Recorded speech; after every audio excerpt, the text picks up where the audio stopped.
hi everyone. Can everyone hear? Oh, I can't walk there because the light's really bright. Can everyone hear me okay? Can everyone hear me to the back, yeah? Pardon? I don't know. Is it just recording for that? Ah, that's fine. No, that's okay. Well, as long as everyone can hear me. If you can't, just stick your hand up and I know I need to talk a little bit louder. So, we're here today from Land Registry, talking about building services for user needs. So you've got three of us today. So you've got myself, Lorna Jordan. I'm a senior product manager at Land Registry. I've been a product manager for about 8-ish years now, and before that worked in our casework department in Land Registry and been there for about 17 years in total. We've got Charlotte Fretwell, who is another senior product manager, and Lauren Toombs, another senior product manager. Well, we needed to update these. So, does anybody know what Land Registry do before I actually kick off and start talking about Agile at Land Registry? Does anybody think they know what Land Registry does? I won't ask you what we do. Does anybody think they know what we do? Yeah? So how many people think planning? The guys at the back can't answer because they know. Does anybody think we have anything to do with planning? No? How about farming?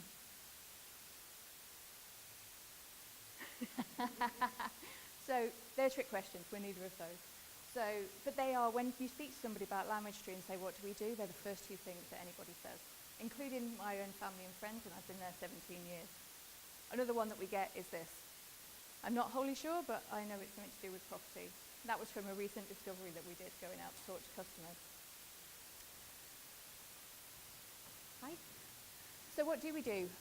I am not going to take you through all of this. If you want to learn about Land Registry, you want to come and find out a little bit more about us, we do have a stand down in B&C, so you can come and see us and ask us lots of Land Reg questions. Hi, sorry everyone, we've kicked off probably a little bit too soon.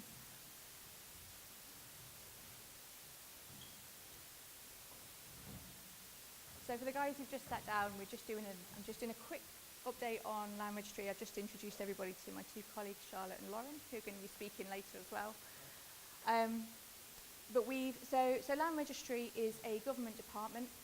We've been around since 1862, so we've got a lot of history, a lot of very complex legal history that we have to deal with in what we do. And basically through the years we've been trying to adapt and improve and move forward into new ways of doing things. Very recently, and I mean very recently, when I was here, when I first joined 17 years ago, we still had the land certificates that look like that up there. We were still sewing them up and sending them out to people. We're very much now trying to move towards a digital age and trying to make things much quicker, much simpler, and easier for people to interact with us.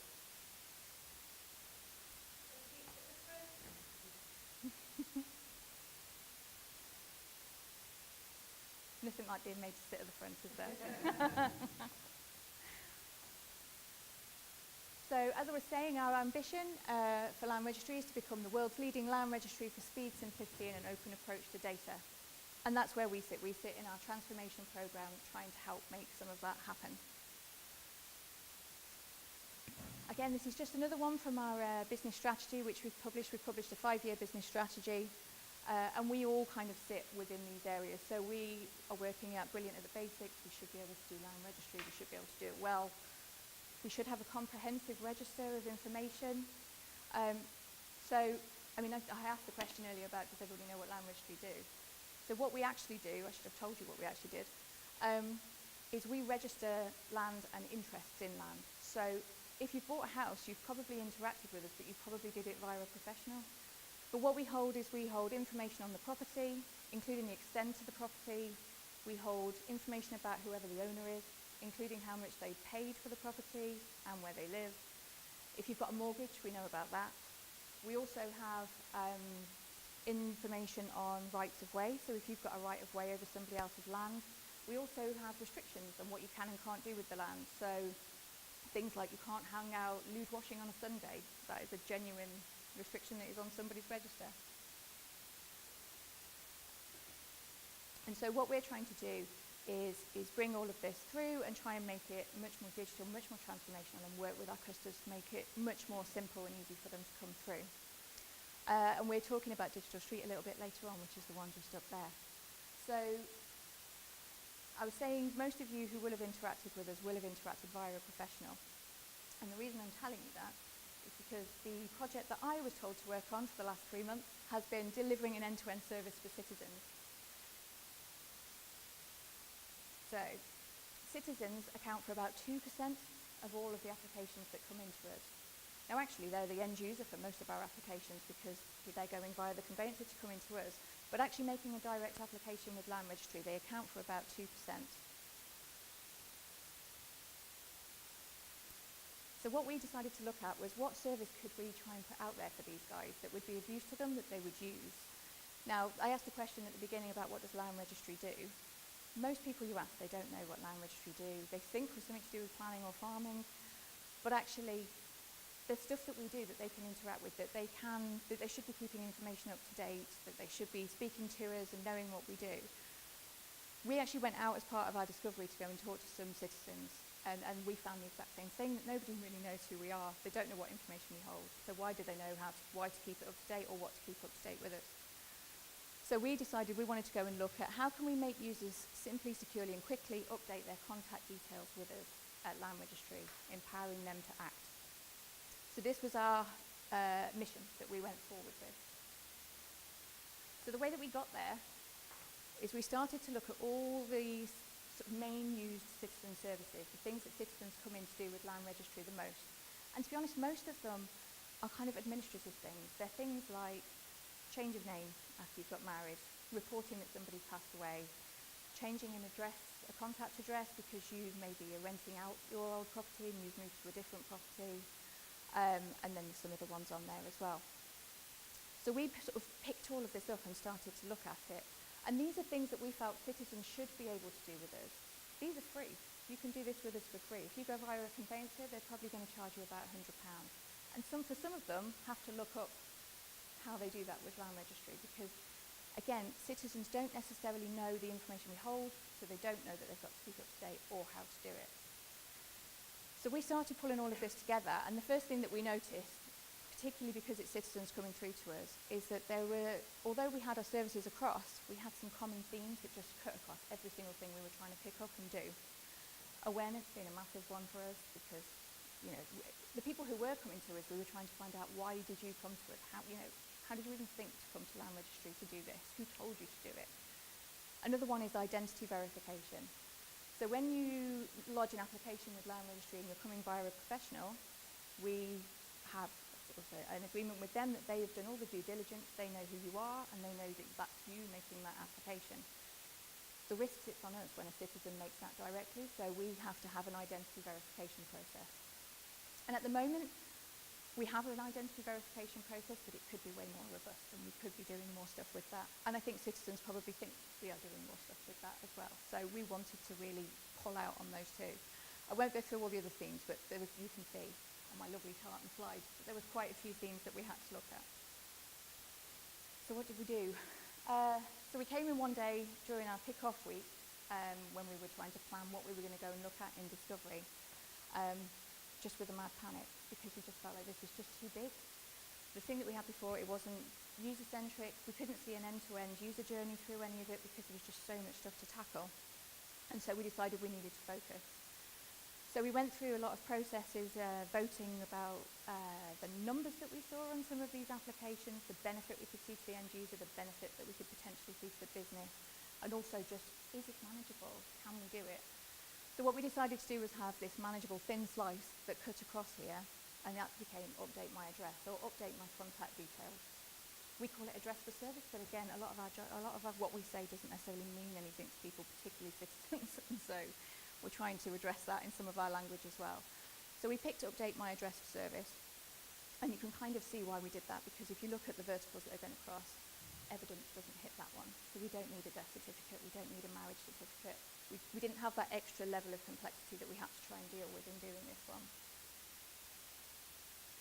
And what that meant is that we have been able to propose going forward into an alpha, looking at, and we have got someone from our alpha team at the back as well, we were able to pull forward an idea for an alpha where we could actually say, if we do this manageable thin slice, we can pick up some of the common components that we know we're going to put across all of these things that we're going to do eventually.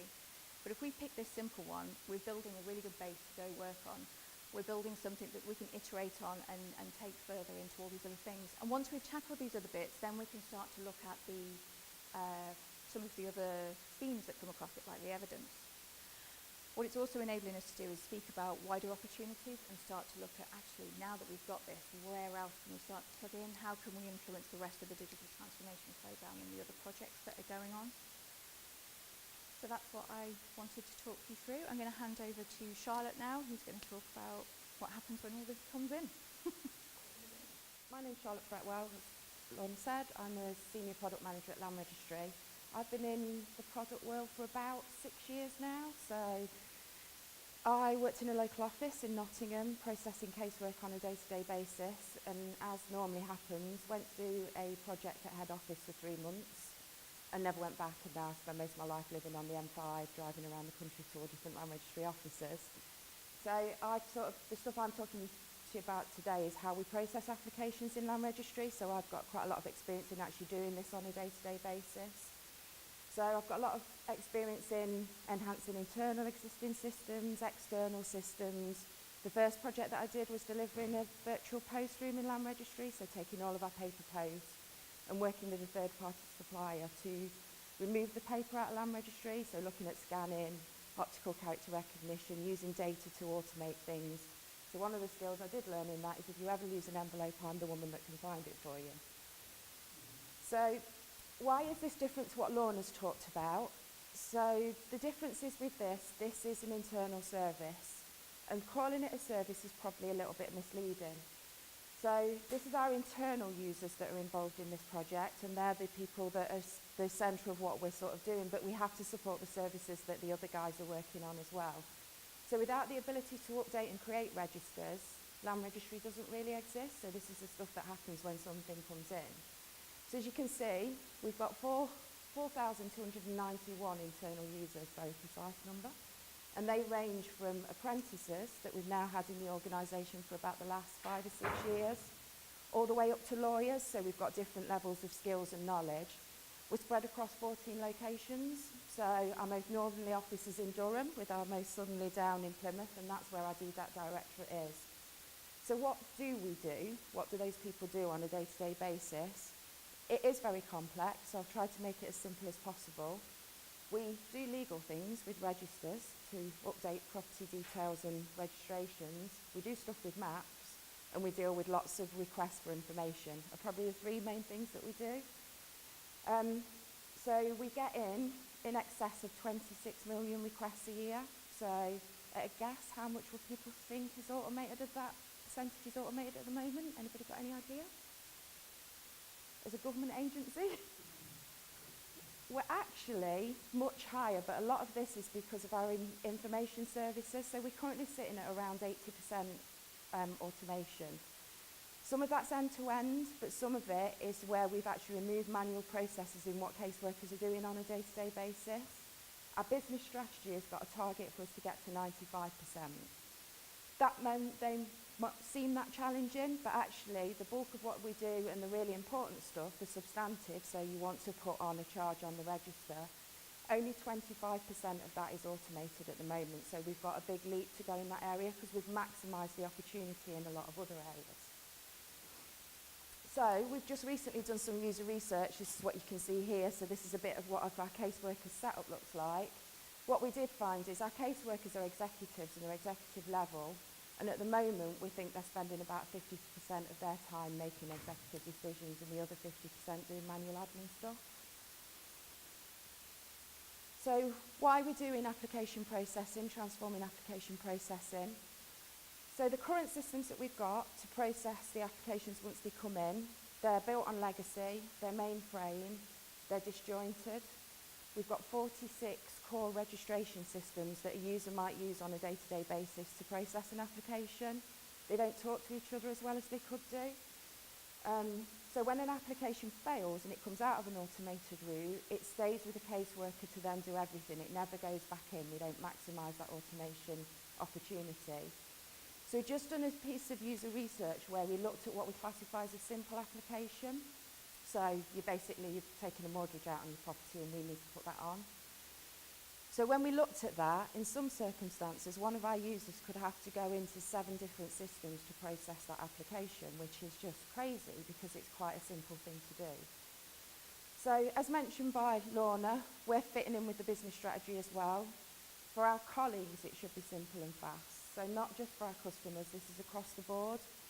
So you can see from what we've got here, our colleagues, our people who are working with us, and they're our experts. They think that their work is interesting, but they've got too many systems to use, so just what I was talking about. They spend too much time doing admin tasks. They want to get personal development, and they want to be involved in designing change. So that's a big thing. Treating our caseworkers as users is critical because that's what they are, and that's what we've not done as well in the past as we're starting to do now. So what are we doing in Transform and what stage are we at? So the Transforming Application Processing team are basically looking at all of those internal systems that we've got. We are going to challenge the way that we process applications. Culturally for people, this will be a big change over 5 years. The key thing to point out in here is this isn't just about a system, it's the solution to process applications. We'll be challenging policy, practice, looking at things that we do that in all honesty are still related to a paper process that we've never really looked at, we've just sort of crammed into an electronic system. So lots of scope and really exciting for people. So the way we've done this, we've just completed a discovery, so we're a bit behind the Protect guide. And we were made up of a team of internal and external staff from our delivery partner. So we've got a lot of internal knowledge working on there that know the systems and the processes, but then we've got the support of an external delivery partner where we haven't maybe got the skills that we need. So about a 50-50 split, and for me that's something that's worked really well. We've taken the time to do discoveries and alphas. On internal casework systems, we've probably made the mistake of not doing that before, so we'll think we know what's wrong, we'll spin up a project one day, the next day everybody's going to start making changes. We haven't done that, we've taken time, we've taken a step back, we've had a kick-off week and we've spent some time looking at what we do.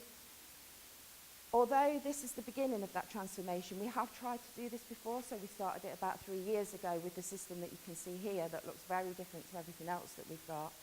So this is our first digital internal casework system, and it's a work management tool.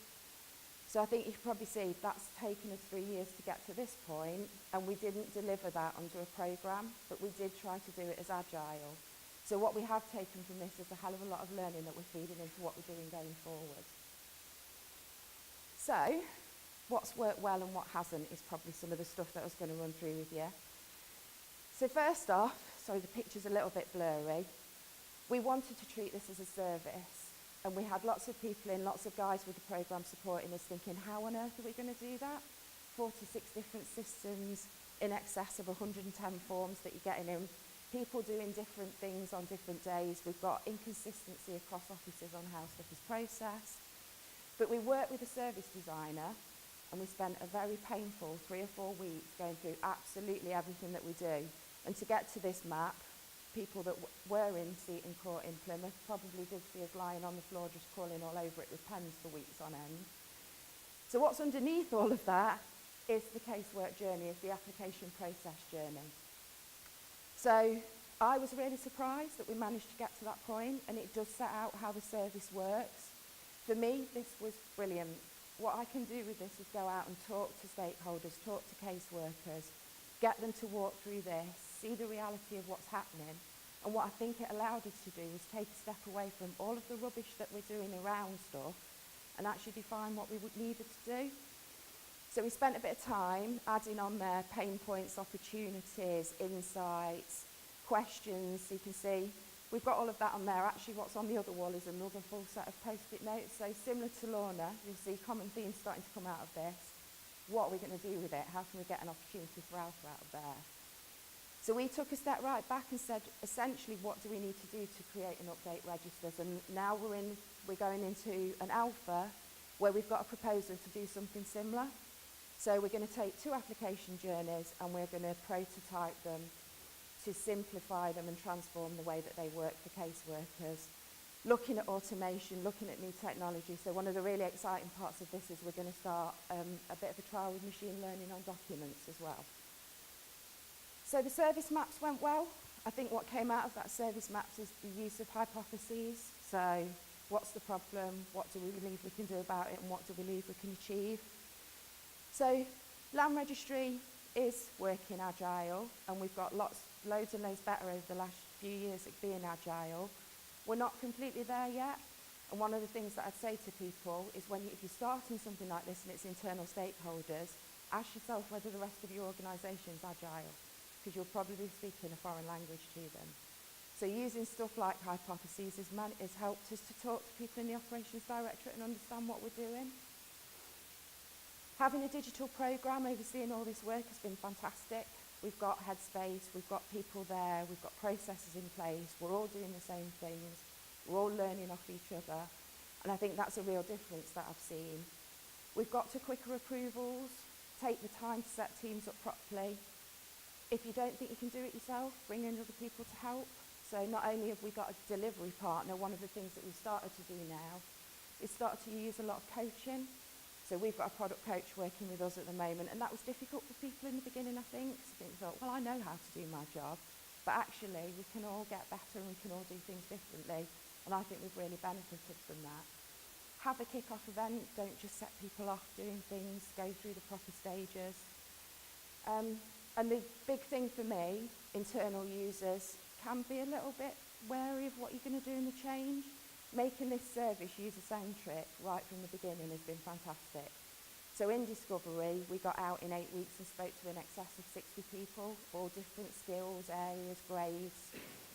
What you can see is they're really passionate about what we're doing and they're getting involved in it, and I think that's going to be key to us being successful. Back on there, not on there, there you go.